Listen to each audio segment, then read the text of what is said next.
మీ సరదాల కోసం మీ తల్లిదండ్రుల దగ్గర అబద్ధాలు చెప్పి డబ్బు తీసుకుంటున్నారా? అయితే ఖచ్చితంగా మీరు ఈ కథ వినాల్సిందే. రాము వాళ్ళది ఒక చిన్న మధ్యతరగతి కుటుంబం. వాళ్ళ అమ్మా, నాన్న రోజూ కూలీ పనులు చేసుకుంటూ ఉంటారు. ఓ రోజు రాము, "నాన్న, రేపు పరీక్ష ఫీజు కట్టాలి" అని అన్నాడు. "అవునా? ఎంత కట్టాలిరా?" అని అన్నాడు. 2000 నాన్న అని మెల్లగా చెప్పాడు రాము. "అవునా? 2000? ఈసారి బాగా పెంచేశారే. సరేలే, రేపు కాలేజీకి వెళ్ళేటప్పుడు ఇస్తాను" అని అన్నాడు.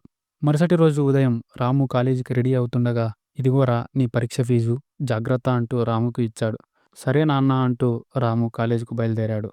రాము కాస్త దూరం నడవగానే అతని స్నేహితుడు గోపి ఎదురయ్యాడు. "ఏరా, మీ నాన్న ఫీజు ఇచ్చాడా?" అని అడిగాడు గోపి. "ఇచ్చార్రా, మరి నీకు ఇచ్చారా?" అన్నాడు రాము. అప్పుడు గోపి, "నేను 2500 అడిగితే ఏం అడగకుండా ఇచ్చార్రా మా నాన్న" అంటూ గర్వంగా చెప్పాడు గోపి. ఇక్కడ అసలు విషయం ఏమిటంటే, పరీక్ష ఫీజు కేవలం 1000 రూపాయలు మాత్రమే.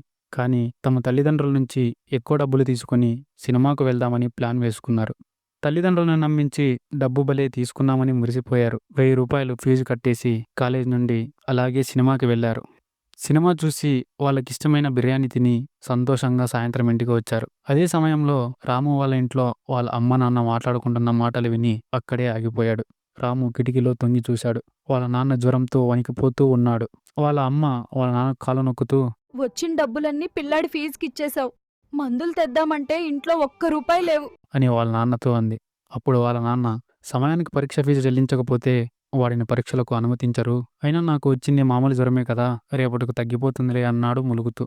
వాళ్ళమ్మ అప్పుడు, "నేను పక్కింటి వాళ్ళతో ఒక 100 రూపాయలు అడిగి మందులైనా తెస్తాను" అని అంది. అప్పుడు వాళ్ళ నాన్న, "రేపు చూద్దాంలే, ఇప్పుడు అప్పు చేయడం ఎందుకు" అని అన్నాడు. ఇదంతా కిటికీలో చూస్తున్న రాముకు కన్నీళ్లు ఆగలేదు. తన సంతోషం కోసం ఖర్చు చేసిన ఆ 1000 రూపాయలు ఎంత అవసరమో తెలిసి వచ్చింది. అంతేకాక రోజు మా అమ్మా నాన్న కూలికి వెళ్లి సంపాదించే వాళ్ళ కష్టాన్ని గుర్తించలేకపోయానని ఏడుస్తూ ఉన్నాడు. తన పరీక్ష ఫీజు కోసం ఉన్న డబ్బునంతా ఇచ్చిన తన తండ్రిని తలుచుకోగానే ఇంకా ఏడవడం మొదలుపెట్టాడు. వెంటనే రాము ఇంట్లోకి వెళ్లి వాళ్ళ నాన్న కాళ్ళు పట్టుకొని ఏడుస్తూ జరిగినదంతా చెప్పాడు. "నన్ను క్షమించు నాన్న" అంటూ అన్నాడు. నిజం చెప్పినందుకు వాళ్ళు రాముపై కోపగించుకోలేదు. అప్పుడు వాళ్ళ నాన్న, "చూడు నాన్న, నువ్వే మా సర్వస్వం. నీ చదువు కోసం ఏమైనా చేస్తాం. నువ్వు మాలా కష్టపడకూడదనే మా తపనంతా. జరిగిందేదో జరిగిపోయింది. ఇక మర్చిపో. ఇక నుంచి నీకు ఏం కావాలన్నా సిగ్గుపడకుండా అడుగు. మేము తెచ్చిపెడతాం. మళ్ళీ ఇలాంటి తప్పు చేయకు" అంటూ రామును పక్కన కూర్చోబెట్టుకున్నాడు.